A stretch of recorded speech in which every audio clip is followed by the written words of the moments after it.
Makeup প্রশিক্ষণকে কেন্দ্র করে অভিযোগ ও পাল্টা অভিযোগে উত্তর পূর্ব মহিলা থানা। কণিকা চক্রবর্তীর অভিযোগ, 5 মাসের কোর্সের জন্য 85,000 টাকা নেওয়া হলেও নির্ধারিত সময়ে প্রশিক্ষণ ও সার্টিফিকেট প্রদান করা হয়নি। পাশাপাশি নিম্নমানের ও এমআরপি বিহীন প্রসাধনী বিক্রির অভিযোগও তোলেন তিনি। অন্যদিকে প্রশিক্ষক উত্তরা নাথ ওরফে দিয়া সমস্ত অভিযোগ অস্বীকার করে দাবি করেন, কণিকাকে অতিরিক্ত সময় ধরে প্রশিক্ষণ দেওয়া হয়েছে এবং পার্লার স্থাপনের নানা ধরনের সহযোগিতা করা হয়েছে। বরং তার অভিযোগ, সার্টিফিকেট পাওয়ার পরেও কণিকা ধারাবাহিকভাবে তাকে হুমকি ও মানহানির চেষ্টা করছেন।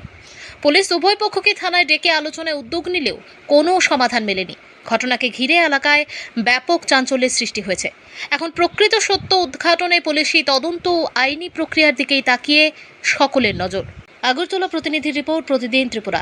প্রথম হয়েছে পুলিশ আমার ফোন করছে কালকে, আমি তাই জিজ্ঞেস করছি না কেলিকা তাই আমার ডাকাইছে। আমি ঠিক আছে ম্যাডাম, আপনি কোন থানা থেকে করতেছেন? কইছে আমি পূর্ব থানা থেকে করতেছি। আমি কইছি কয় আপনি কালকে 11টার সময় আইবেন। আমি তো বুঝে লেছি যাবো যাক, কেলিকা ডাকছে না ডাকছে আমি তাই জিজ্ঞেসও করছি না। আজকে আইসি পরে আমার তো 3টা বাচ্চা আছে ঘরে, ঠিক আছে। আমি আজকে আইসি পরে ম্যাডাম আমার একটু লেট হয়ে গেছে, ঠিক আছে। তাই আমার ফোন করে প্রথম কইছে আপনি কই? আমি আমি জ্যামে আটকে গেছি। এরপরে আর তো ধরেন আরো আধা ঘন্টা পরে ফোন করছে। আমি কইছি ম্যাডাম আমি আইতাছি আমার ঘরে 3টা বাচ্চা আছে। তাই আমার বেটকে পাচ্ছে হ্যাঁ করে উঠছে। আমি দেখেন আপনার আমরা বেটকাই না, আমি আইতাছি রেখে দিছি।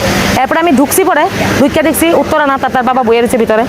এবার আমি ঢুকছি পরে ঢুকনের পরে তাই না আমার কি হয়েছে তখন আমি তার লোক কথা তাই না আমার লোক কোঅপারেটই করছে না। প্রথমে তাই আমরা যাইচ্ছাতে ব্যবহার করছে, ইভেন তাই লোক পর্যন্ত ব্যবহার করছে যাইচ্ছাতা তাই না সামনে। হ্যাঁ ওই যে মহিলা যেখানে বইয়ে রয়েছে যাইচ্ছাতা মানে প্রথমে আমরা এই আপনার কথা করেন না, আপনি কি হ্যাঁ আপনি এটা করছেন, আপনার তো সার্টিফিকেট দিয়েছে, আপনার কারবার শেষ। আমি না আমার যেহেতু থানা টানছে আমি নিউট্রাল আসলাম, যেহেতু তাই লেগে আমার থানা টাউন লাগছে তো এলে আমি তো সার্টিফিকেট ওইভাবে মানতাম না।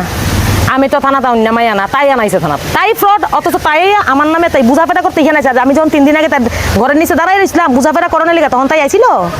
তাই সারাদিন রাস্তার মধ্যে ঘুরে তাই গাড়ি দিয়ে ঘুরছে আর আমরা দাঁড়া করে রাখছে রাস্তার নিচে। প্রত্যেকটা মানুষের লোক এমন করে। এখন আপনার বক্তব্য কি যে পয়সা নিয়ে আপনার কাজ শেখানো হয়েছে না? হ্যাঁ পয়সা নিয়ে কাজ শিখেছে, এখন তাই না থানা থেকে গেছে আমি কাজ শিখাই দিব। আমি কিছু 4 মাসের লিগে ভর্তি হয়েছিলাম, এখন আমার 1 বছর পাইয়ে গেছে। আমি দোকান খুলে লাইতেছি। আমি অলরেডি কলকাতা গিয়ে আমি আমার কাজ শিখে হয়ে পড়ছি, তাই এটা 13 পয়সা কথাটা বুঝাইতে পারছি। এরপরে বুঝে লেছি কলকাতার কাজ শিখানোর পরে আমি জানানোর পরে আমি বুঝে লেছি যে তাই আমার কাছে ফ্রড করতেছে। কারণ ওইখানে সেখানে ধান্দা তাই সেখানে ফ্রড করতেছে আমি বুঝে লেছি। তখন আমি এইবার আমারও তুই কতটুকু ফ্রড করতে পারো আমি তোরা দেখুন। আমিও ধৈর্য ধরে তাইর মতনই খেলে লাগেছি, কারণ আমার অন্যায় সহ্য না, আমি অন্যায় সহ্য করিও না, কোনোদিন করতামও না। আর অনেক মেয়েরা আছে যারা তাই ফ্রডের শিকার হয়ে রয়েছে। আমি প্রমাণ চাইলে প্রমাণ আপনারা দিয়ে দিন।